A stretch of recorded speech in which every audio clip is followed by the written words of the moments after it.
Hello प्यारे विद्यार्थियों, मैं ब्रजेंद्र आप सभी का बोर्ड एग्जाम प्लस में स्वागत करता हूं। आज का जो हमारा टॉपिक होने वाला है प्रेरकत्वों का संयोजन, अन्योन्य प्रेरण, दो समतल या समक्षीय वृत्ताकार कुंडलियों का अन्योन्य प्रेरकत्व गुणांक इस सूत्र का निगमन करने वाले हैं। और ये आपके बोर्ड में अननोन प्रेरण से सवाल आती ही आती है। तो आइए सीधे टाइम वेस्ट किए बिना सीधे चलते हैं टॉपिक पर। हमारा पहला टॉपिक है कॉम्बिनेशन ऑफ इंडक्शंस इंडक्टेंस। ठीक है, प्रेरकत्वों का संयोजन। तो मेरे भाई सबसे पहले हम ये आपको बताएं कि प्रेरकत्वों का जो संयोजन है वो दो प्रकार से किया जाता है, एक श्रेणी क्रम संयोजन और दूसरा है समांतर क्रम संयोजन। तो सबसे पहले अपन लोग देखेंगे श्रेणी क्रम संयोजन। तो पहला हमारे पास क्या है, श्रेणी क्रम संयोजन, और इस पर हम लोग करेंगे सवाल भी। श्रेणी क्रम संयोजन ये हमारा पहली टॉपिक है, आज की ये पहली टॉपिक है। ठीक है, अरे बोलते नहीं हो, यस यस यस। चलिए, तो पहला टॉपिक है हमारा श्रेणी क्रम संयोजन। तो श्रेणी क्रम संयोजन में हम क्या करते हैं, देखो हम करेंगे क्या। हमारे पास क्या है, यहां से मैंने क्या प्रवाहित कर दी धारा, यहां से हमने क्या कर दी प्रवाहित धारा, और ये हमारे पास दो प्रेरकत्व है, दो क्या ज्यादा भी ले सकते हो। ये पहला प्रेरकत्व है, दूसरा ये। तो हमारे पास क्या है, दो प्रेरकत्व है। अब प्रेरकत्व को हम लोग लिखते हैं L1 से, इसको लिखेंगे L2 से। L से लिखते हैं, दो प्रेरकत्व है L1 L2। यहां से हमने जो धारा प्रवाहित की मेरे भाई, यहां से मैंने जो धारा प्रवाहित की है उसका नाम है I, उसका नाम क्या है I। और यहाँ भी जो धारा होगी वो हमारी क्या होगी I। एक बात तो तुम्हें क्लियर होगा कि श्रेणी क्रम संयोजन में धारा का मान क्या होता है, नियत होता है। धारा का मान क्या होता है, नियत होता है। तो हम अगर हिंदी में थोड़ा सा लिखना चाहें तो इस तरह से लिख सकते हैं, हम बोल दे रहे हैं, सुन लीजिए, लिखने का मन हो तो लिख लीजिए, कोई दिक्कत वाली बात नहीं है। कि श्रेणी क्रम संयोजन में दो कुंडलियों में धारा का मान क्या होता है, समान होता है। दो कुंडलियों में धारा का मान क्या होता है, समान होता है। उसमें जो फ्लक्स होता है, ये इसके सिरों पर जो फ्लक्स है वो φ1 कह दे रहा हूं, इसके सिरों पे जो फ्लक्स है वो कह दे रहा हूं φ2।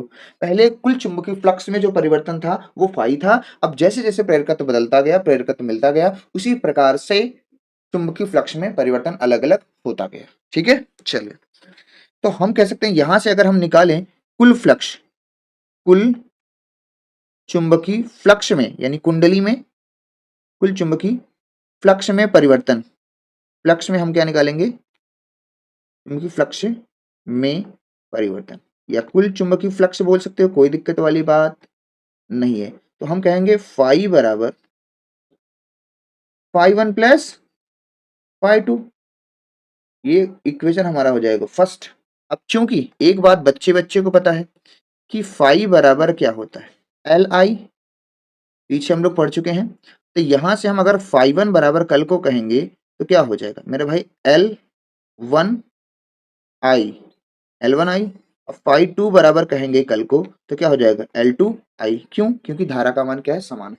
इन तीनों मान को हम समीकरण एक में रख देते हैं। अगर हम समीकरण एक से देखना चाहें, समीकरण एक से अगर मैं इन तीनों मान को भर दूं गलती से, तो यल आई बन जाएगा, इधर एल आई बन जाएगा, और इधर L1 I बन जाएगा, और प्लस L2 I। क्या दोनों पक्षों में, क्या दोनों पक्षों में I कॉमन है, यस। तो I से I क्या हो जाएगा, कट जाएगा। तो क्या बचेगा आपकी स्क्रीन पर, L बराबर L1 प्लस L2, L बराबर L1 प्लस क्या हो जाएगा अपना, L2 हो जाएगा। ये आपका फार्मूला है, ये आपका क्या हो गया फार्मूला। ये केवल दो प्रेरकत्वों के लिए है। अगर इसी प्रकार से श्रेणी क्रम में तीन प्रेरकत्व, चार प्रेरकत्व, कितने भी इंडक्शन लगाए गए हों, सबको क्या कर सकते हैं, हम निकाल सकते हैं। तो यल बराबर L1 plus L2 plus L3 plus L4 and so on, इस तरह से हम लोग लिख सकते हैं। ये छोटा सा क्या हो गया, अपना निगमन हो गया। तो आइए हम दूसरा वाला देखते हैं। इसमें बहुत बड़ी बातें नहीं करना है, इसमें हम क्या करने होंगे, बहुत बड़ी बातें आपको नहीं करना है मेरे भाई, हम सो आप, बहुत बड़ी बड़ी बातें नहीं करना है। ठीक है, बहुत बड़ी बड़ी बातें नहीं करना। ठीक है, चले, तो हम बढ़ेंगे किशोर, हम बढ़ेंगे किशोर समांतर क्रम संयोजन, समांतर क्रम संयोजन को जल्दी से खत्म करेंगे क्योंकि बहुत ज्यादा इंपॉर्टेंट नहीं है। ठीक है, सूत्र याद रखना है बस। तो समांतर क्रम संयोजन में अपन लोगों ने क्या किया, देखना देखना देखना। समांतर क्रम संयोजन में अपन लोगों ने क्या किया, यहाँ पे क्या किया, एक प्रेरकत्व लगा दिया, ठीक है, तो जस्ट इसके समान एक दूसरा प्रेरकत्व लगा दिया और दोनों को यहाँ कनेक्ट कर दिया। कनेक्ट करने के बाद यहाँ से हम एक लगा देते हैं, शेल लगा देते हैं, और यहाँ पे इसको ऐसे जोड़ दिया। हमने क्या किया, धारा आई प्रवाहित किया। इसमें हमने क्या किया, धारा आई प्रवाहित किया वोल्टेज के द्वारा, यानी जो प्रेरित विद्युत वाहक बल है। यहाँ पे अपना जो विभवांतर है वो प्रेरित विद्युत वाहक बल है, वो ई क्या है, समान होता है। तो ये L1 हो गया, ये हमारा क्या हो गया L2। इस वाले में धारा का मान बढ़ जाएगा, इस बार ये I1 हो गया और ये वाली क्या हो जाएगी I2। तो यहाँ जो धारा आएगी फिर से अगेन क्या हो जाएगी, आपको एक बात तो पता है, सेल से जितनी धारा निकलती है उतनी धारा क्या होती है, अगले टर्मिनल पर पहुंच जाती है। क्या इतनी बात क्लियर है? यस। तो हमें एक चीज पता है, पहले कुल धारा कितनी, कुल धारा अगर हम कहें, कुल धारा I बराबर क्या होता है, I1 प्लस I2 होगा। भाई पहले तो हमने धारा क्या दिया है, पहले तो हमने धारा क्या दिया है, I दिया है। अब दो तार हैं, अलग अलग प्रेरकत्व जुड़े हैं, तो दोनों में धारा समान रूप से बढ़ गई, तो कुल धारा I के ही योग के ही तो बराबर होगी। अरे बोलो हाँ, यस। चलिए हम क्या कर सकते हैं, इसको हमें फ्लक्स के रूप में चेंज करना है, यानी विद्युत वाहक बल के रूप में चेंज करना है, तो हमें क्या करना पड़ेगा, हमें क्या करना पड़ेगा, टी के सापेक्ष, टी के सापेक्ष, टी के सापेक्ष अवकलन कर दें, अवकलन करने का। तो यहाँ पे हो जाएगा D I by D T बराबर हो जाएगा D I one upon D T plus क्या हो जाएगा D I two upon D T. ये हमारा मिल गया। अब चूंकि हमें पीछे पढ़ाया गया है, हमें पीछे पढ़ाया गया है कि माइनस ई बाई एल बराबर होता है क्या, D I by D T. कहाँ पे पढ़ाया गया सर, कहाँ पे पढ़ाया गया?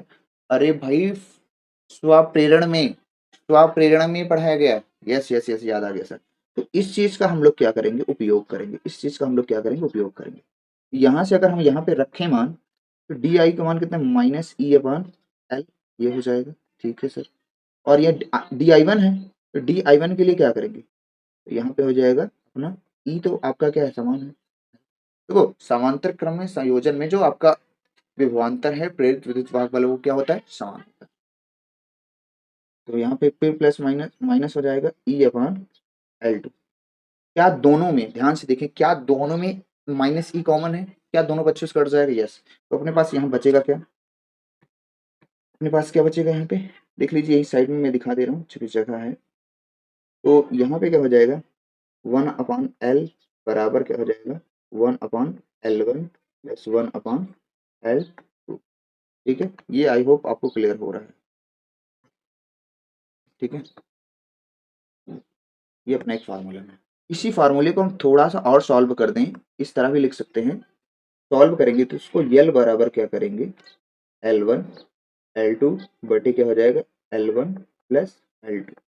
यही वाला फार्मूला ज्यादा काम का है वो भी वही ऊपर वाला ही है, पर इस तरह से लगाएंगे तो ज्यादा अच्छा होगा। तो श्रेणी क्रम समांतर क्रम संयोजन में प्रेरकत्व हमारे पास आ चुका है। आई होप यू क्लियर। अब हम करते हैं इस पर एक सवाल, बढ़िया से जोरदार सवाल, और बढ़ेंगे टॉपिक में आगे। आइए देखते हैं कैसी है सवाल आपकी स्क्रीन पर। ये रही सवाल। सवाल क्या कह रही है, सवाल क्या कह रही है, पहले तो सोल्यूशन लगाना है मेरे को भाई। सवाल कह रही है कि समांतर क्रम में जोड़े जाने पर दो प्रेरकों का तुल्य प्रेरकत्व कितना है, 2.4 हेनरी। फिर इसी को श्रेणी क्रम में जोड़ने पर इसका जो प्रेरकत्व है 10 हेनरी हो जाता है। तो बताइए दोनों प्रेरकत्व में अंतर ज्ञात करना है। तो देख मेरे भाई, इसको एल समांतर कहें, एल समांतर मतलब समांतर क्रम में दिया गया है जो कुल प्रेरकत्व है 2.4 हेनरी, और एल श्रेणी क्रम में भी दिया गया है, वो कितना दिया है, 10 हेनरी। अब हमें एक चीज पता है कि समांतर क्रम में प्रेरकत्व क्या होता है, क्योंकि पहले समांतर क्रम में दिया। तो समांतर क्रम में प्रेरकत्व अभी अभी बताया आपको क्या होता है कि L1 L2 बटे L1 प्लस L2। तो मेरा भाई L समांतर का मान तो दिया है 2.4 बराबर क्या हो जाएगा, L1 L2 बटे L1 प्लस L2। क्या इतनी बात क्लियर है? तो यहाँ से हम L1 L2 बराबर कहेंगे तो 2.4 इंटू L1, सॉरी 2 बार लग गए हैं पुस्तक, L1 प्लस L2। क्या ये हो जाएगा? क्या ये होगा? अरे बोलते नहीं हो यार, क्या ये होगा? यस, क्या ये होगा? अब एक चीज हमें पता है, क्या? ये जो L1 प्लस L2 है, ये जो L1 प्लस L2 है, वो क्या है? एल्स एल्स रेडी तो है। यस सर, आप सही कह रहे हैं। और इसका मान कितना दिया गया है? 10 हेनरी। इसका मतलब हम यहाँ पे 10 लिख सकते हैं। Yes yes yes yes yes yes. तो L1 L2 बराबर कितना आया? 2.4 इंटू 10। अब 24/10, 10 से 10 कट जाएगा तो L1 L2 जो आया है वो कितना आया है? 24। इस मान को हम रोक के रखते हैं क्योंकि हमें निकालना है अंतर। हमें क्या निकालना है? अंतर। हमें क्या निकालना है मेरे भाई? अंतर। तो अंतर निकालने के लिए भाई हम तुम्हें क्या करते हैं? एक फार्मूला बताते हैं। एक फार्मूला बताते हैं, उसी से आप लगा लीजिए। थोड़ा सा जुकाम है भाई, कोऑपरेटिंग करिए। ये ठीक है।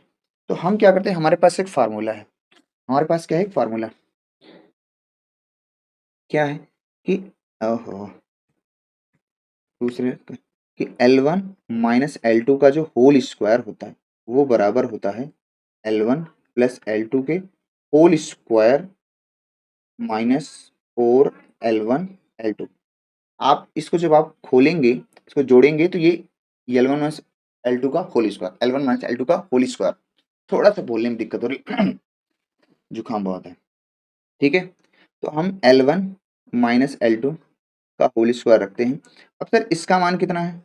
ये देखो ना है, ये कितना है? 10 दिया है। इसका मान तो हम लिख देंगे यहाँ पे, 10 का स्क्वायर कर देंगे 4। फिर इसका मान कितना है? 24। क्या बात सही है? यस सर, बात सही है, बिल्कुल सही है। यस सर, बात बिल्कुल सही बोला गया है। ठीक है, ठीक है। तो यहाँ पर हम क्या कहेंगे? ये हो जाएगा सर 100, और ये हो जाएगा कितना? 24 चौका 96। तो ये बचेगा कितना? 4। तो मेरे भाई L1 माइनस L2 का होल स्क्वायर बराबर कितना बचा? 4। क्या बात सही है? क्या बात सही है? तो अगर हम L1 माइनस L2 बराबर कहेंगे, L1 माइनस L2 बराबर कहेंगे तो कितना हो जाएगा? 2। 2 हो जाएगा कि नहीं? यस हेनरी, हमारा यही आंसर हो गया।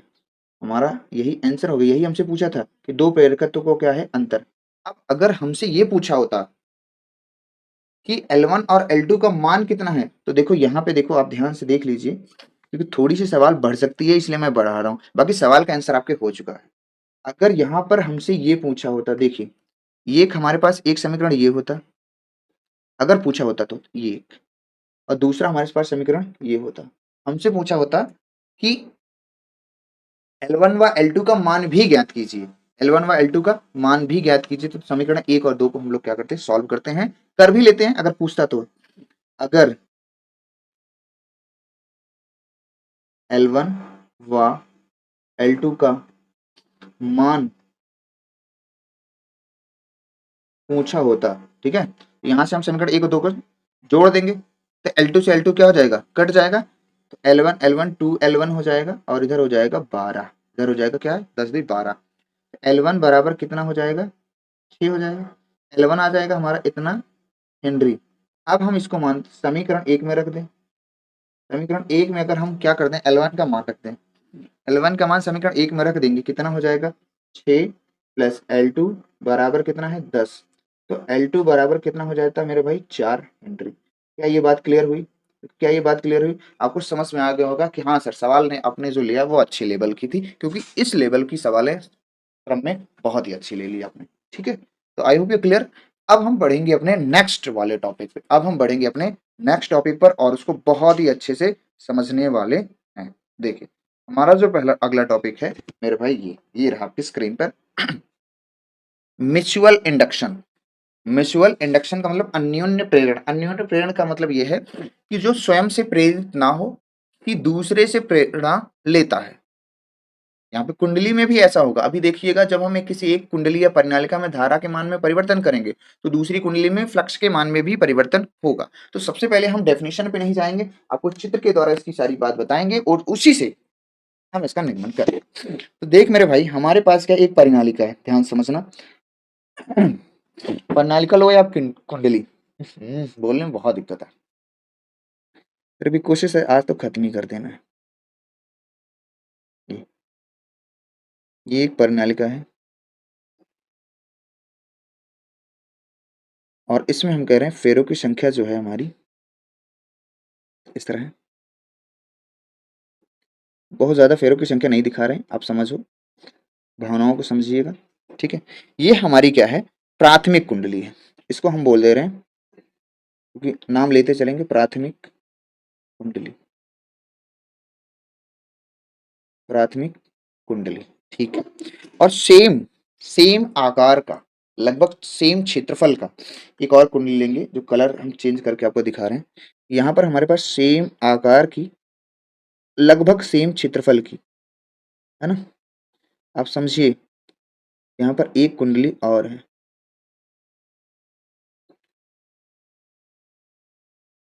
लगभग सेम है, आप समझे, इसमें फेरों की संख्या ये है, हम दिखा दे रहे हैं। ठीक है, तो ये वाली हमारी क्या है, द्वितीय कुंडली है। ठीक है,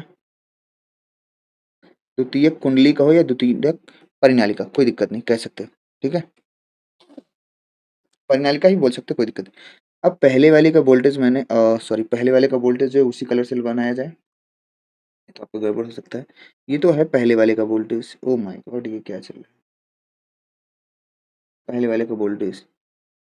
ठीक है, हम क्या कर रहे हैं, पहले वाले का वोल्टेज है, इसको हम लोग क्या कर रहे हैं, एक बैटरी से ऐड कर दिए, और चाबी भी आप लगा सकते, कोई दिक्कत नहीं। ये ये पहले वाले का, ठीक है सर, ठीक है, पहले वाले, दूसरे वाले का भी हम वोल्टेज लगा सकते हैं, पर कोई ज़रूरत नहीं लगाने की, एक से ही हमें काम चलाना है ना? क्योंकि एक में प्रवाहित करेंगे तो सेम आकार के, सेम उसी के अंदर है, तो चुंबकीय क्षेत्र का प्रभाव दूसरे में भी रहेगा, तो हमें दूसरे में बनाने की कोई ज़रूरत नहीं। अगर चाहो तो आप दूसरे में भी बैटरी लगा सकते हो, कोई दिक्कत नहीं है। सबसे पहले कुछ बातें हैं जो हमें लिखना पड़ेगा और आपको बताना पड़ेगा।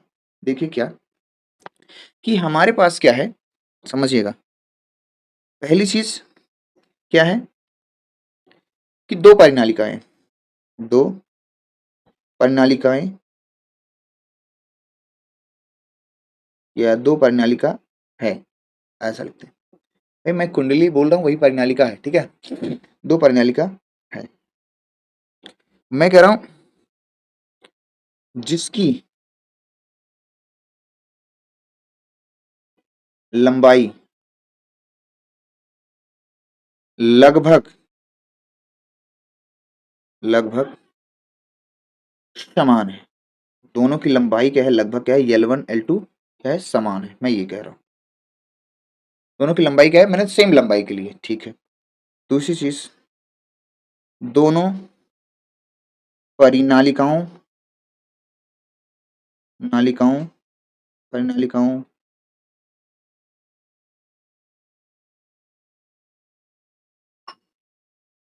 का अनुप्रस्थ काट अनुप्रस्थ काट क्षेत्रफल क्षेत्रफल लगभग समान है। लगभग क्या है, समान लिया है, समान। दोनों का क्षेत्रफल समान है लगभग, और दोनों का क्या है, लंबाई समान है। क्या इतनी बात क्लियर है? यस। अब हम क्या करते हैं, तीसरी चीज ध्यान से देखना। तीसरी चीज ये है कि हम प्राथमिक प्राथमिक कुंडली के द्वारा क्या करते हैं, धारा प्रवाहित करते हैं। तो ध्यान से देखिएगा, प्राथमिक कुंडली या परिनालिका या परिनालिका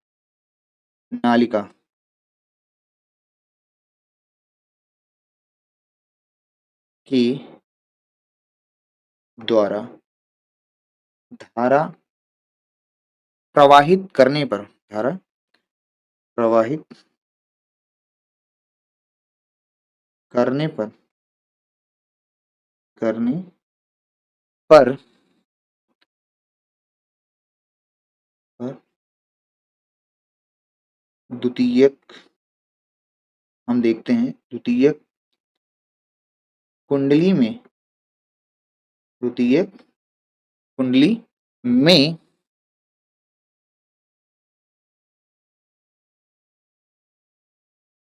में चुंबकीय क्षेत्र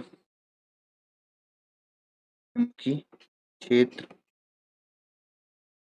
उत्पन्न होता है, उत्पन्न होता, ये हम लोग देख रहे हैं, ये हम लोग क्या कर रहे हैं, देख रहे हैं। ठीक है, ये चीजें हम लोग क्या कर रहे हैं, देख रहे हैं। देखिए कि दो प्रणालिकाएं हैं जिनकी लंबाई लगभग समान है ना।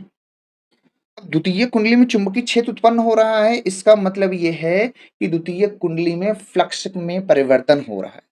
प्राथमिक कुंडली में हम क्या कर रहे हैं कि प्राथमिक कुंडली में धारा के मान में परिवर्तन कर रहे हैं। तो हमें देखने को क्या मिल रहा है कि द्वितीय कुंडली जो अंदर वाली कुंडली है, एलो वाली कुंडली है, उसमें भी चुंबकीय क्षेत्र उत्पन्न हो रहा है, मतलब उसमें भी फ्लक्स गुजर रहा है, उसमें भी फ्लक्स में परिवर्तन हो रहा है। हम क्या कर रहे हैं कि प्राथमिक पर प्रवाहित कर रहे हैं धारा, द्वितीयक में उत्पन्न हो रहा है, मतलब प्राथमिक कुंडली को देखकर द्वितीयक कुंडली भी क्या हो रही है, में धारा प्रवाहित हो रही है, धारा प्रवाहित हो रही है। ठीक है, मतलब अन्योन्य प्रेरण है, एक कुंडली को देखकर दूसरी कुंडली स्वयं प्रेरित हो रही है। इसी घटना को हम लोग क्या बोलते हैं, अन्योन्य प्रेरण। हालांकि अभी हम देखेंगे, हम कहेंगे कि द्वितीय कुंडली से कितने फ्लक्स गुजर रहे हैं, द्वितीय कुंडली से कितने फ्लक्स गुजर रहे हैं। तो हम कहेंगे भाई, हम क्या कहेंगे, हम क्या कहेंगे,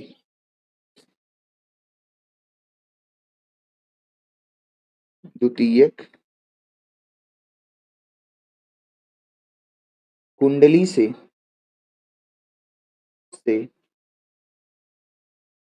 गुजरने वाले गुजरने वाले गुजरने वाला चुंबकीय फ्लक्स क्या होगा मेरे भाई, क्या होगा, चुंबकीय फ्लक्स क्या होगा। देखो तो द्वितीय कुंडली से फ्लक्स, तो फाई कितना हो जाएगा अपना, इसका मतलब पहले कुंडली में जो फ्लक्स में परिवर्तन था वो फाई वन था। देखो पहली कुंडली का जो फ्लक्स था वो फाई वन था, दूसरी कुंडली का जो गुजर के आया है वो फ्लक्स में जो परिवर्तन है वो फाई टू है। ठीक है, तो यहाँ पर हमने क्या कर दिया है, दूसरी कुंडली में फ्लक्स में परिवर्तन हो रहा है, तो फाई टू बराबर क्या होगा, फाई टू बराबर क्या होगा, परिनालिका का कौन सी कुंडली है, परिनालिका, परिनालिका परिनालिका परिनालिका क्या है, परिनालिका है। क्या इतनी बात क्लियर है, क्या इतनी बात क्लियर है। द्वितीय कुंडली से गुजरने वाला चुंबकीय फ्लक्स, द्वितीय कुंडली का मतलब परिनालिका, तो परिनालिका का हमें पता है। या फिर हम इसको ऐसे कह सकते हैं, एक काम करते हैं मेरे भाई, थोड़ा सा मैं इसको पहले मैं,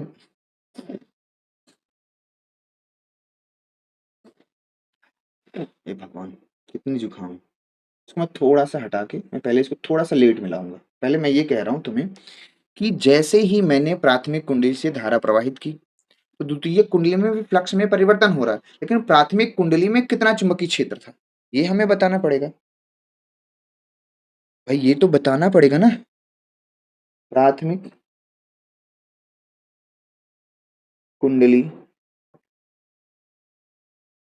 में उत्पन्न चुंबकीय क्षेत्र क्या होगा, परिनालिका है तो परिनालिका का चुंबकीय क्षेत्र क्या होता है, बी बराबर, यहाँ पे वन ले लेंगे,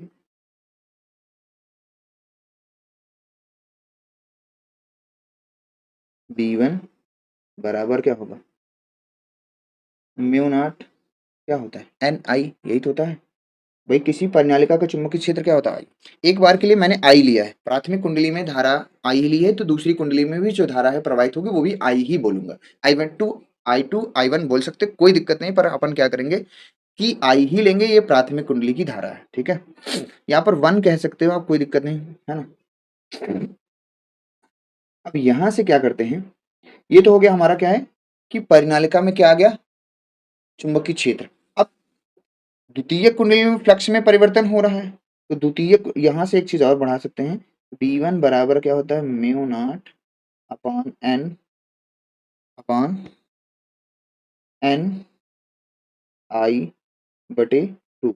तो प्राथमिक कुंडली का है, तो प्राथमिक कुंडली में फेरों की संख्या हम कह रहे हैं एन वन है, इसलिए ये हो जाएगा, प्राथमिक कुंडली में फेरों की संख्या एन वन। और यहाँ पे क्या होता है भाई, यल होता है, क्या होता है, क्योंकि स्मॉल n बराबर क्या होता है, L/N/L, तो प्राथमिक कुंडली का है, तो प्राथमिक कुंडली में उत्पन्न चुंबकीय क्षेत्र क्या हो जाएगा, म्यू नॉट N1I/L, ये प्राथमिक कुंडली का चुंबकीय क्षेत्र। अब द्वितीयक कुंडली में, द्वितीयक कुंडली से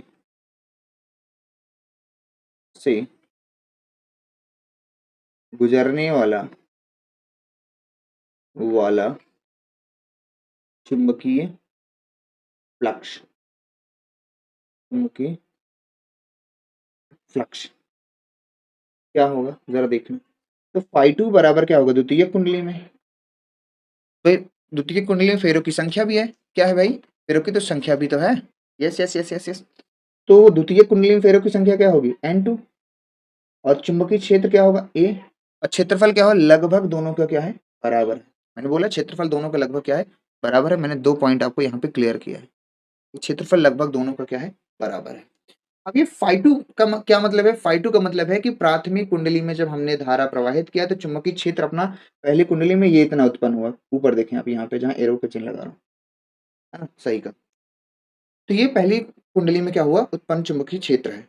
और द्वितीय कुंडली से कितने फ्लक्स में परिवर्तन होगा, तो हम कह रहे हैं φ2 बराबर N2B B1A। तो यहां से हम क्या करेंगे, φ2 का मान रखते हैं, N2 है द्वितीय कुंडली का, और प्राथमिक कुंडली में चुंबकीय क्षेत्र परिवर्तन हुआ है, वही चुंबकीय क्षेत्र का प्रभाव दूसरी कुंडली में भी है। B1 का मान हमारा है म्यू नॉट N1I बटे क्या होगा L इंटू A। यहां से हम φ2 बराबर कह सकते हैं कि mu naught N1 N2 A बटे L, और यहाँ से I को हम लोग क्या कर देंगे, बाहर कर लेते हैं, I को हम लोग क्या कर लेंगे, बाहर। तो I जो है प्राथमिक कुंडली की धारा है मेरे भाई, I जो है प्राथमिक कुंडली की धारा है, मैं कह रहा हूँ I प्राथमिक कुंडली की धारा है। तो आप इसको अगर 1 लिखना चाहें तो लिख सकते हो, कोई दिक्कत नहीं है, नहीं तो आप परेशान हो जाओ कि धारा नहीं समझ में आ रही है। तो I जो है प्राथमिक कुंडली की धारा है, I जो है प्राथमिक कुंडली की धारा। तो देखो यहाँ से ये पूरा जो नियतांक है, ये वाला जो पूरा नियतांक, ये पूरा क्या है, पूरा का पूरा क्या है, नियतांक है।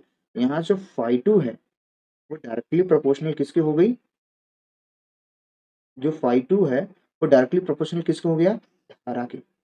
यानी कि अब देखो अब कह रहा है, इसका क्या मतलब है कि प्राथमिक कुंडली में धारा के मान में परिवर्तन करने पर द्वितीय कुंडली में फ्लक्स में परिवर्तन हो रहा है। देखो ना, कह रहा है वो कि प्राथमिक कुंडली में यानी I1 धारा प्रवाहित करने पर द्वितीय कुंडली में फ्लक्स के मान में स्वयं परिवर्तन हो रहा है। क्यों, क्योंकि जो कुंडली है, जो परिनालिका है दूसरी वाली, वो पहली वाली कुंडली के चुंबकीय क्षेत्र के प्रभाव में ही रखी है। उस प्रभाव के कारण, पहली वाली कुंडली के प्रभाव के कारण दूसरी कुंडली में भी चुंबकीय क्षेत्र उत्पन्न हो रहा है, यानी फ्लक्स में परिवर्तन हो रहा है। यह जो फ्लक्स में जो परिवर्तन है वो प्राथमिक कुंडली में प्रवाहित धारा के समानुपाती है। मतलब धारा का मान जितना बढ़ाओगे प्राथमिक कुंडली में, उतना ही ज्यादा दूसरी कुंडली में फ्लक्स के मान में परिवर्तन होगा। अगर ये बात आप ध्यान से सुनेंगे, I hope you are clear. ठीक है, तो यहां से हमें निकल कर आया ये चीजें। ठीक है, आई होप यू क्लियर। अब हम बात को थोड़ा सा आगे बढ़ाएंगे, और हम लिख सकते हैं, अब हम लिख सकते हैं कि अन्योन्य प्रेरण क्या होता है। अन्योन्य प्रेरण क्या होता है, कैसे बताएंगे भाई, कि देखो हमने क्या किया है, दो कुंडलियों को एकदम पास पास रख दिया, यानी दो परिनालिकाओं या दो कुंडलियों को हमने क्या किया, एकदम पास पास यानी उसी के अंदर रख दिया। रखकर उसमें हमने क्या किया, धारा के मान में परिवर्तन किया। तो हमने देखा कि दूसरी कुंडली में फ्लक्स के मान में परिवर्तन हो रहा है, फ्लक्स के मान में परिवर्तन हो रहा है, जिसके कारण उसमें प्रेरित विद्युत वाहक बल उत्पन्न हो जाता है, जिसके कारण उसमें क्या होता है, प्रेरित विद्युत वाहक बल उत्पन्न हो जाता है, और इसी घटना को हम लोग बोलते हैं अन्योन्य प्रेरण। क्या क्लियर है, ये बातें पहले हम लोग निकालते हैं इसलिए लिखते हैं। तो इस चीज को अगर मैं थोड़ा सा छोटा करके अगर मैं यही लिख दूं डेफिनेशन, तो आप ज्यादा क्लियर हो पाएंगे। कोशिश करते हैं कि छोटा हो जाए।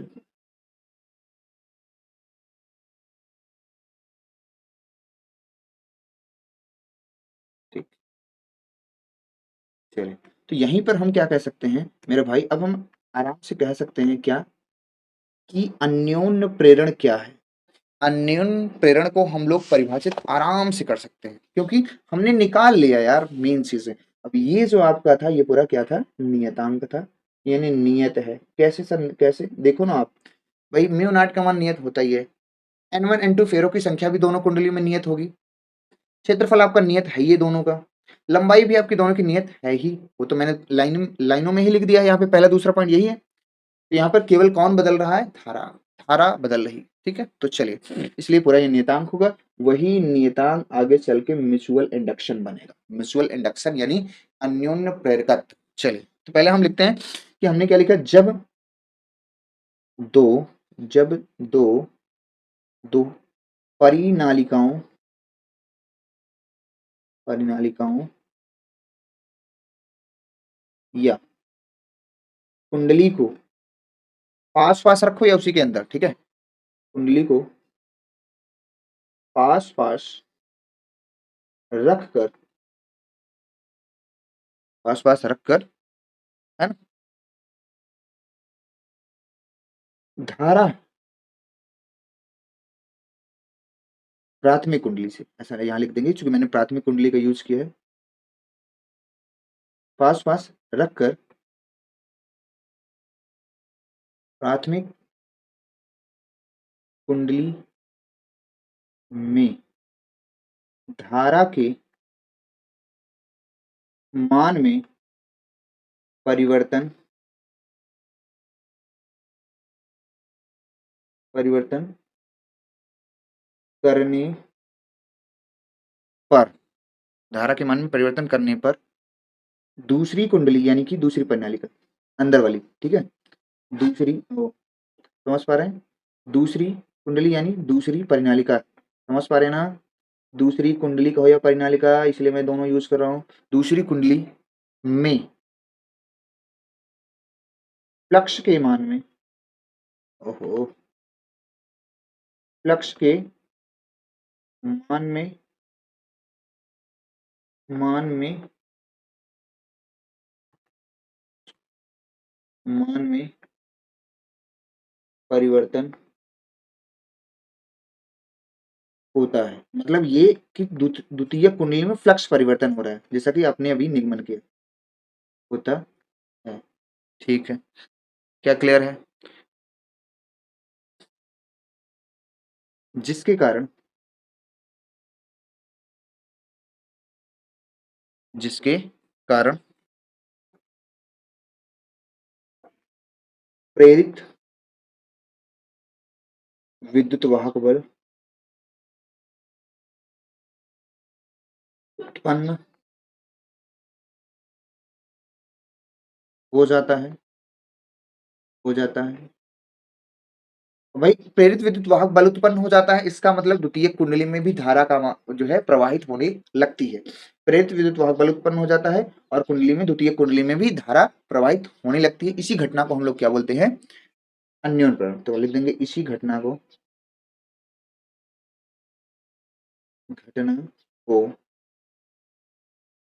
अन्योन्य प्रेरण कहते। आई होप यू क्लियर। बहुत ही आसान है मेरे भाई। कि करना क्या है कि दो कुंडलियों या परिनालिकाओं को पास पास रख दो। किसी एक कुंडली में देखो, जैसे मैंने प्राथमिक में धारा प्रवाहित किया है, आप द्वितीयक में भी प्रवाहित करके ये चीजें आप कर सकते हो, कोई दिक्कत नहीं आएगी, दोनों सेम आएगा। तो चाहे प्राथमिक में धारा प्रवाहित करो चाहे द्वितीयक में, तो द्वितीयक में प्रवाहित करेंगे तब भी फ्लक्स में जो परिवर्तन है वो प्राथमिक कुंडली में प्रवाहित धारा के समानुपाती होगा। तो ऐसा कोई दिक्कत नहीं है, चाहे जिस वाली कुंडली में धारा के मान में परिवर्तन करें।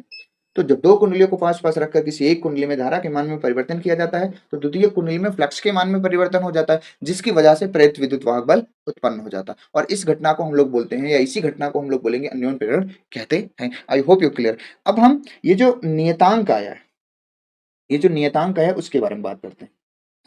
ये जो नियतांक है उसके बारे में, यानी हमारी जो हेडिंग होगी अन्योन्य प्रेरकत्व। हेडिंग क्या है? अन्योन्य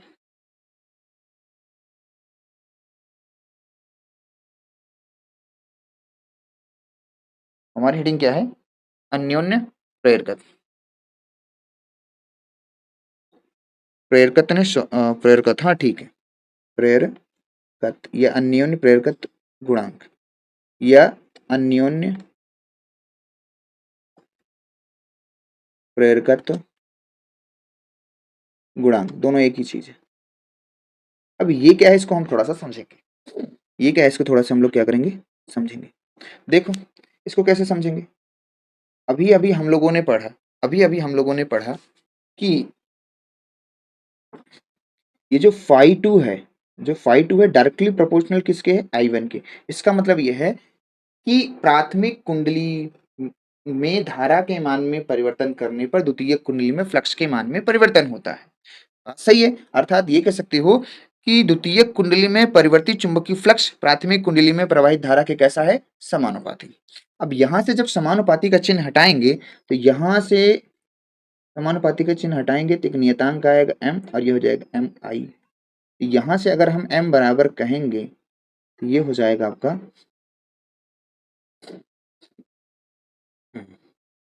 फाई टू बटे आई वन, फाई टू बटे क्या हो जाएगा, आई वन, फाई टू बटे क्या हो जाएगा, आई वन। ये हो जाएगा, आई होप क्लियर।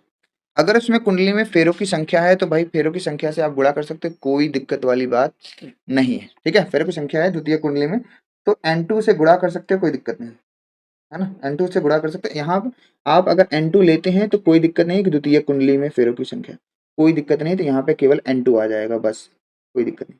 नहीं लेते हैं तब भी कोई बात नहीं। तो यहाँ से हम कहेंगे, अगर हम बाई डेफिनेशन कहें इसको थोड़ा सा और इसको समझाने की कोशिश करें, है ना, तो थोड़ा सा हम इसको करते हैं नीचे। तो हम कह रहे हैं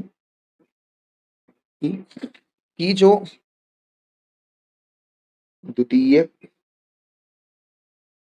द्वितीय कुंडली, द्वितीय कुंडली में परिवर्ती, यानी परिवर्ती बोले तो चुंबकीय फ्लक्स में परिवर्तन, परिवर्ती चुंबकीय फ्लक्स, चुंबकीय फ्लक्स, परिवर्ती चुंबकीय फ्लक्स यानी क्या, फाई टू, फाई टू बोलो या एन टू फाई टू बोलो, कोई दिक्कत नहीं है। फाई टू प्राथमिक कुंडली, प्राथमिक कुंडली में प्रवाहित धारा, प्राथमिक कुंडली में प्रवाहित धारा आई वन लिया है तो आई वन ही लिख दो, के समानुपाती होती, क्या यही लिखा है, क्या ये यही लिखा है, यस, क्या ये यही लिखा है, देखिए ध्यान से। तो आप N2 चाहे लो चाहे ना लो, कोई दिक्कत नहीं है ना। तो हमारा जो फार्मूला बन के आया m बराबर ये m बराबर क्या हो गया, ये बन के आया m बराबर, हमारा जो फार्मूला है ये बन गया ये। तो अब यहां से हम स्वप्रेरकत्व की डेफिनेशन लिख सकते हैं, यहां से हम क्या कर सकते हैं, स्वप्रेरकत्व की डेफिनेशन को हम लोग लिख सकते हैं। यहाँ पर हम स्वप्रेरकत्व की डेफिनेशन लिख सकते हैं कि स्वप्रेरकत्व किसे कहते हैं। अगर हमसे पूछा जाए स्वप्रेरकत्व नहीं, सॉरी सॉरी सॉरी, अन्योन्य प्रेरकत्व किसे कहते हैं, तो आराम से हम लोग लिख सकते हैं कि अन्योन्य प्रेरकत्व क्या है। यहाँ से डेफिनेशन, परिभाषा बनाना है भाई, जो परिभाषा होगी किसकी, किसकी परिभाषा बनाना है, अन्योन्य प्रेरकत्व गुणांक, अन्योन्य प्रेरकत्व गुणांक, अन्योन्य प्रेरकत्व गुणांक यानी एम का आराम से बता सकते हैं। देखो कैसे, यहाँ पे क्या है, धारा का मान एक कर दिया जाए, धारा का मान क्या कर दिया जाए, एक कर दिया जाए, धारा का मान क्या कर दिया जाए, एक कर दिया जाए। तो धारा का मान एक कर देंगे तो द्वितीय कुंडली में जो फ्लक्स में जो परिवर्तन है वही क्या है आपका, वही आपका क्या कहलाएगा, अन्योन्य प्रेरकत्व गुणांक। क्या इतनी बात क्लियर है, yes yes yes yes yes. तो हम लिख सकते हैं प्राथमिक कुंडली में एकांक धारा, एकांक धारा प्रवाहित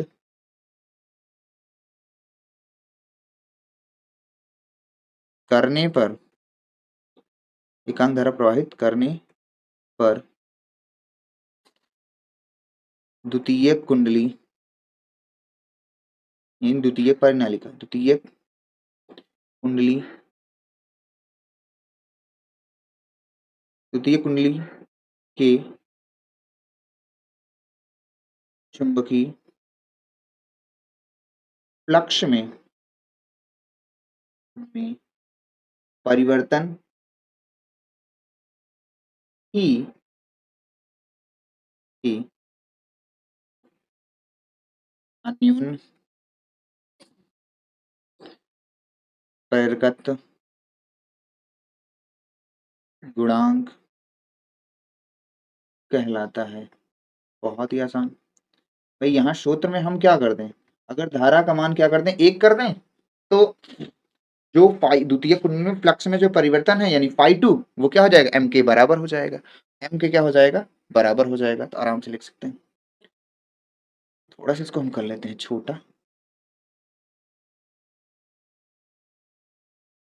यही साइड में और चीज बताएंगे, और इसको भी करेंगे थोड़ा सा छोटा क्योंकि ये लग रहा है बच्चा बड़ा है।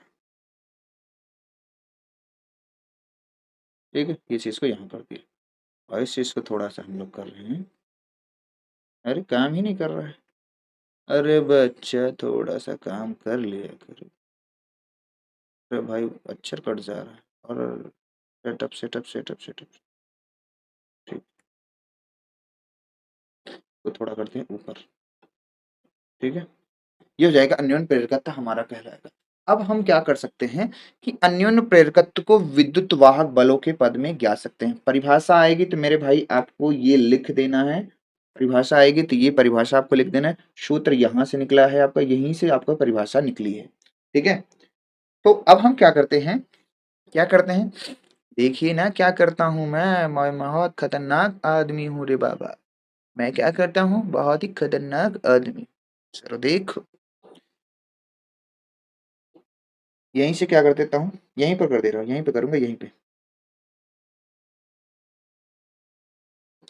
थोड़ा और छोटा कर लूँ।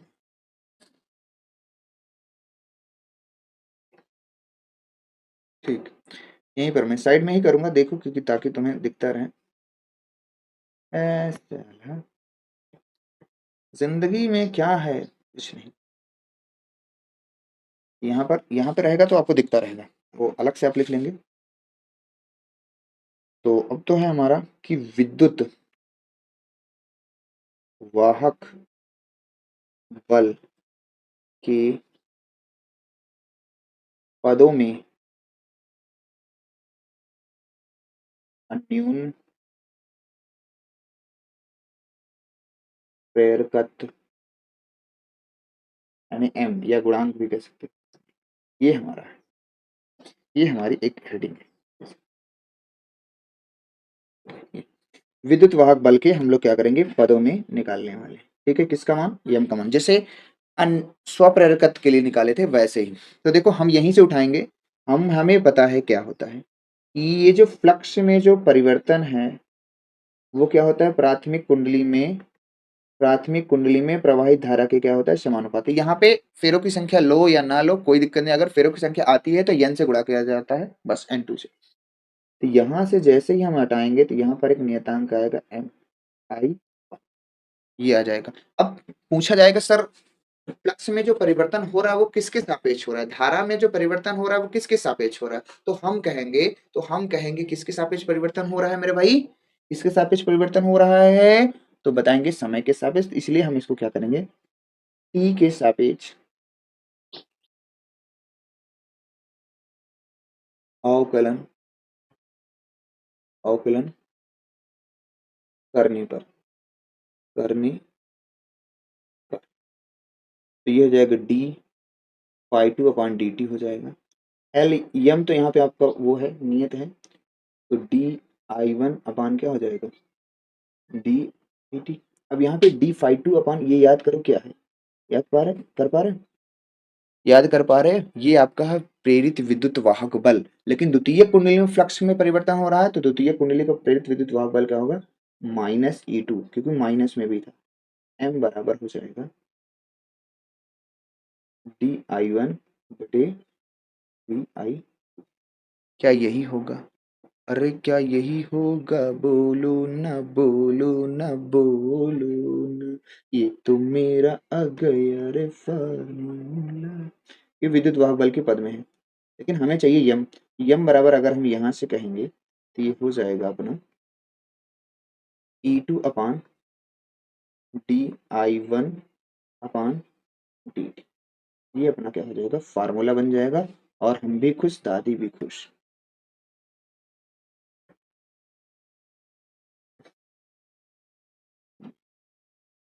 ये अपना क्या है, फार्मूला। यही है विद्युत वाहक बल के पदों में क्या होता है, अन्योन्य प्रेरकत्व। क्या होता है, अन्योन्य प्रेरकत्व। ये अपना ई है, ठीक है, ये अपना ई है। आई होप यू क्लियर। अब मैं इसके मात्रक की बात कर लेता हूँ, बीमा की बात कर लेता हूँ। देखो एक चीज ध्यान सुनो, जो स्वप्रेरकत्व का मात्रक और बीमा होती है, वही मात्रक इसका भी होता है, बीमा भी वही होती है। और वहां पे मैंने 1 हेनरी की डेफिनेशन बताई है, तो यहाँ भी 1 हेनरी की डेफिनेशन सेम टू सेम ऐसे ही बनेगी। अगर हम यहाँ पे देखो कहें कि प्राथमिक कुंडली में धारा के मान को 1 एम्पियर पर सेकंड से बदला जाए, तो द्वितीय कुंडली में चुंबकीय फ्लक्स में जो परिवर्तन होता है, जो द्वितीय कुंडली में प्रेरित विद्युत वाहक बल उत्पन्न होता है 1 वोल्ट का, वही अपना क्या कहलाएगा, वही अपना क्या कहलाएगा, 1 हेनरी। इसकी मात्रक को हम यहाँ बता दे रहे हैं, मात्रक इसका होता है हेनरी। हेनरी मात्रक क्या होता है इसका, हेनरी। बहुत ही सिंपल है। बीमा क्या होती है, बीमी सूत्र हम इसलिए नहीं निकाल रहे हैं क्योंकि इसको हम लोगों ने निकाल रखा है। स्वप्रेरकत्व का यही होता है, तो दोनों का सेम होता है।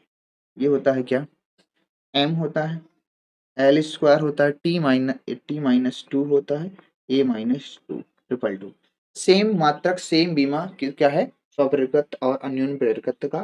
क्लियर। 1 हेनरी की डेफिनेशन भी आप आराम से लिख सकते हैं, 1 हेनरी की डेफिनेशन भी आप क्या कर सकते हैं, आराम से लिख सकते हैं।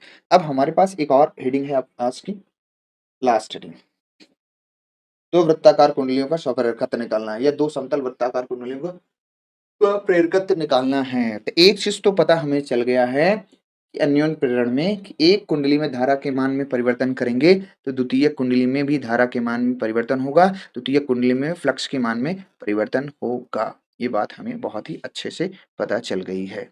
क्लियर। तो ये लास्ट वाली हेडिंग हम लोग कर लेते हैं। सबसे पहले हम दो वृत्ताकार कुंडली लेते हैं, तो थोड़ा सा हम बड़ा लेंगे। एक वृत्ताकार कुंडली हमारी ये है, और जस्ट इसी के अंदर हम दूसरे कलर की एक वृत्ताकार कुंडली लेंगे ताकि विजुलाइज हो जाए। ये इसको हम लोग क्या कर दिए, कनेक्ट। ठीक है, हमारी जो प्राथमिक कुंडली है भाई, देखना ध्यान से सुनना आप लोग, यहाँ से हम क्या कर रहे हैं, धारा प्रवाहित कर रहे हैं। ओ माय गॉड, यहाँ से हम क्या कर रहे हैं, धारा प्रवाहित कर रहे हैं।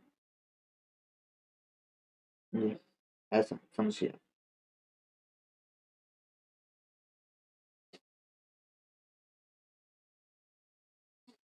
अब इसमें हमने क्या किया, इसमें से यहाँ से मैंने क्या किया है, धारा प्रवाहित किया।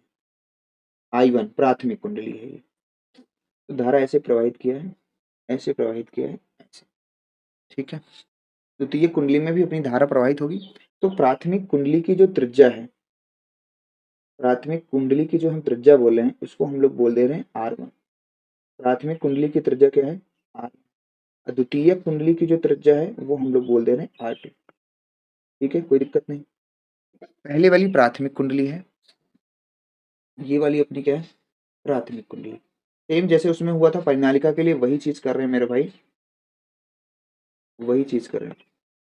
ठीक है, द्वितीय वाली जो कुंडली है अपनी, वो क्या है, अंदर वाली द्वितीय कुंडली है, द्वितीय कुंडली है।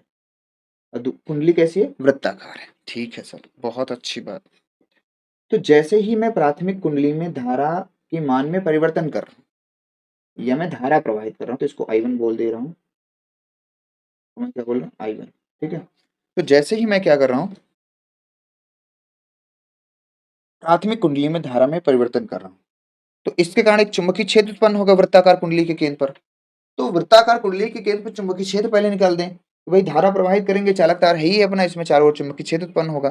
तो प्राथमिक कुंडली के द्वारा लिखेंगे ऐसा हम लिख सकते हैं कि माना दो समअच्छी वृत्ताकार कुंडली है जिसमें प्राथमिक एवं द्वितीयक कुंडली की त्रिज्या क्रमशः कितना है, R1 व R2। प्राथमिक कुंडली में धारा के मान में परिवर्तन करने पर उत्पन्न चुंबकीय क्षेत्र। तो आप ये सब लिख सकते हैं। तो हम कहेंगे प्राथमिक कुंडली, प्राथमिक वृत्ताकार कुंडली है अपनी, वृत्ताकार कुंडली के केंद्र पर उत्पन्न चुंबकीय क्षेत्र, उत्पन्न चुंबकीय क्षेत्र। ठीक है। तो वृत्ताकार कुंडली का चुंबकीय क्षेत्र कितना होता है, सबको पता है सर, बच्चे बच्चे को, कि B बराबर होता है म्यू नॉट अपान 2, ठीक है, इंटू एन आई बटे आर।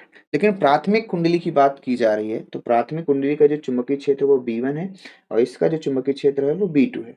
प्राथमिक कुंडली में जो फ्लक्स का परिवर्तन है वो φ1 है, द्वितीय कुंडली में जो फ्लक्स में परिवर्तन है उसको φ2 मान लें। ठीक है, कोई दिक्कत नहीं। प्राथमिक कुंडली में फेरों की संख्या N1 है और द्वितीय कुंडली में फेरों की संख्या कितनी है, N2 है। सारी चीज मैंने यहाँ पे दिखा दी, इतना गोचा पोची नहीं करना है। ठीक है। तो प्राथमिक कुंडली की बात रही तो प्राथमिक कुंडली में चुंबकीय क्षेत्र ये हो जाएगा, ये N1 हो जाएगा, यहाँ भी क्या हो जाएगा, N1 हो जाएगा, यहाँ त्रिज्या भी क्या हो जाएगी, R1। ठीक है, ये प्राथमिक कुंडली में उत्पन्न चुंबकीय क्षेत्र है। अब चूंकि प्राथमिक कुंडली में धारा के मान में परिवर्तन किया जा रहा है तो द्वितीय कुंडली में फ्लक्स में परिवर्तन होगा, क्योंकि कुंडली उसी के अंदर रखी है तो उसमें भी चुंबकीय क्षेत्र का प्रभाव होगा। तो हम देखना चाहते हैं द्वितीय कुंडली में कितना फ्लक्स उत्पन्न हो रहा है। तो द्वितीय कुंडली में उत्पन्न चुंबकीय फ्लक्स या पृष्ठ से गुजरने वाला चुंबकीय फ्लक्स, कोई दिक्कत नहीं, उत्पन्न चुंबकीय फ्लक्स, कितना फ्लक्स दूसरी कुंडली में उत्पन्न हो रहा है। तो हम कह सकते हैं सीधी सी बात कि φ2 बराबर क्या होगा, N2 यानी फेरों की संख्या है, और B1 क्योंकि चुंबकीय क्षेत्र तो समान होगा, इंटू एरिया कितना है A, एरिया कितना है A, एरिया कितना है A, एरिया कितना है A। क्या मैं ऐसा बोल सकता हूँ, क्या मैं ऐसा बोल सकता हूँ, बोलो सही है।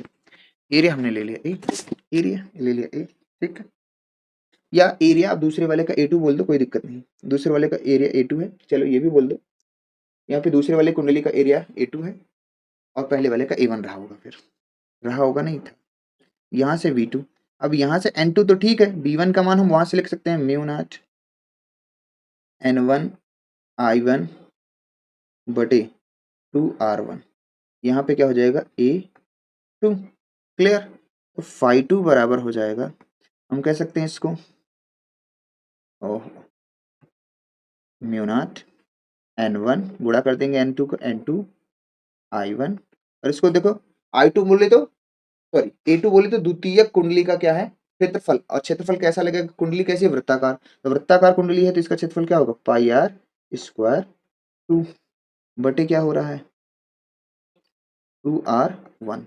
यहाँ जो फ्लक्स में जो परिवर्तन हो रहा है वो म्यू नॉट पाई लिख सकते हैं, N1 लिख सकते हैं, N2 लिख सकते हैं, R2 स्क्वायर लिख सकते हैं बटे 2R1 ऐसा लिख देंगे, और I को क्या कर देंगे बाहर, I को क्या कर देंगे बाहर। अब यहां से आप थोड़ा सा देखो, थोड़ा सा छोटा करेंगे ताकि पूरी चीजें आ जाएं। अरे यार ये कट रहा है, रिलैक्स रिलैक्स रिलैक्स।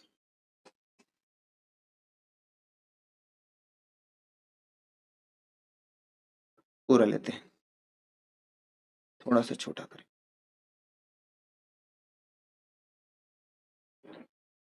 ठीक है, बस। अब यहां से हम क्या करते हैं, φ2 बटे I1 को इसके नीचे लाएंगे, तो म्यू नॉट पाई N1 N2 ये स्क्वायर बटे क्या हो जाएगा 2R1 लिख सकते हैं, 2R1 लिख सकते हैं, 2R क्या लिख सकते हैं 1 लिख सकते हैं। ठीक है सर। क्या इतनी क्लियर है? तो अब ये क्या है? अब आप देख पा रहे हैं ये क्या है? ये क्या है? यही तो अपना क्या है? म्यूचुअल इंडक्शन है। यही तो अपना क्या है? म्यूचुअल इंडक्शन है। अब देखो, पीछे जाके देखो, बैक में चलो, देखो ये, यही तो है अपना ये। देखो यहाँ पे देखो, या यहाँ से देखो। क्यों? क्योंकि यहाँ पे जो N2 मैंने बोला था, द्वितीय कुंडली फेरों की संख्या लो चाहे ना लो, लेकिन जो द्वितीय कुंडली में फ्लक्स का जो परिवर्तन है प्राथमिक कुंडली में प्रवाहित धारा का अनुपात की क्या होता है? बराबर होता है। तो यहाँ से हम ये भी कह सकते थे कि जो यहाँ पे M है ना अपना, वो phi 2 अपान क्या होता है? phi 1 होता है। यही चीज या तो हम वहाँ उधर लिखा ले हैं, देखो यही चीज तो हम यहाँ बता रहे हैं। तो ये हो जाएगा अपना क्या हो जाएगा? M। तो M बराबर क्या हो जाएगा? म्यू नॉट पाई N1 N2 बटे R2 भी ऊपर है, स्क्वायर बटे 2R। यही अपना क्या है? फार्मूला है।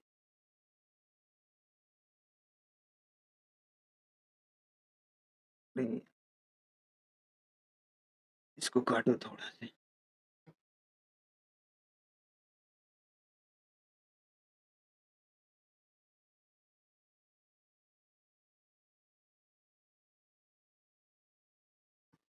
ठीक है, तो ये अपना हो जाएगा फार्मूला।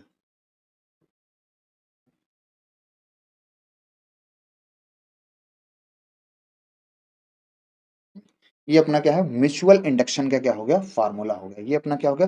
म्यूचुअल इंडक्शन का फार्मूला हो गया। अब आप इसको याद रख सकते हैं, किसके? म्यूचुअल इंडक्शन का फार्मूला कब? वृत्ताकार कुंडली के केंद्र पर चुंबकीय क्षेत्र जब होगा। वृत्ताकार कुंडली के केंद्र पर जब चुंबकीय क्षेत्र होगा।